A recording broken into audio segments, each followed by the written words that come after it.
La nativité de Jésus, cette étape de ce chemin de Saint Joseph, à l'occasion de ce jour où nous fêtons Saint Joseph travailleur, est évidemment extrêmement importante. C'est le début de la vie de famille. Quand nous fêtons Saint Joseph travailleur, c'est pas d'abord Saint Joseph qui va être un charpentier, ça c'est un moyen.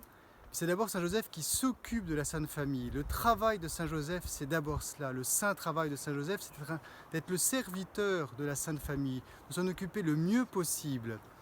Et le souci permanent de Joseph, c'est Marie, de quoi as-tu besoin?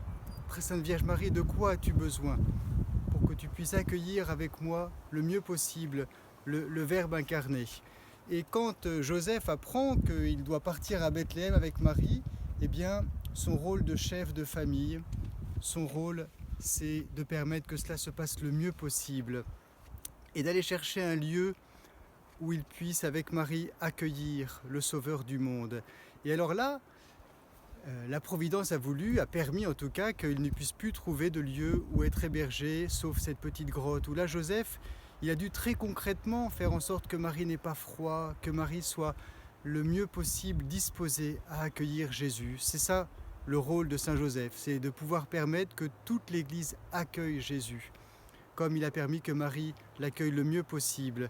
Saint Joseph, c'est le saint de l'incarnation de l'amour dans les petites choses très concrètes de la vie ordinaire, et ici c'est vrai un peu extraordinaire, cette naissance dans une grotte avec Marie et à Bethléem.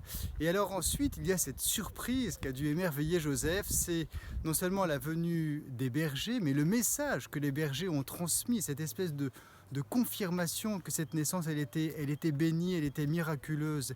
Et Joseph, pauvre, a su accueillir ces bergers pauvres eux-mêmes. Joseph, il garde l'esprit de pauvreté de la Sainte Famille. Il doit aider l'Église à maintenir un esprit de pauvreté, un esprit de simplicité, un esprit de sobriété.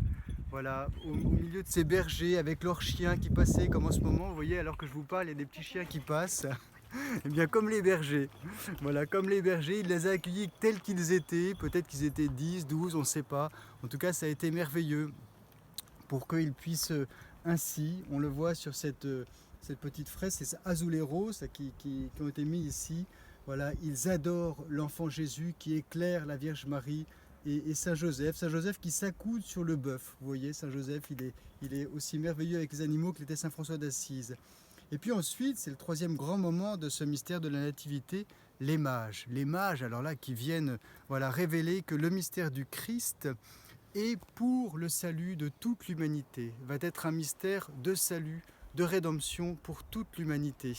Et là, il y a ces trois mages, symboles du monde entier, qui, bien que n'ayant pas reçu forcément la foi juive, eh bien, sont appelés à adhérer au mystère du Christ, à vivre de la joie d'être sauvés par le Christ.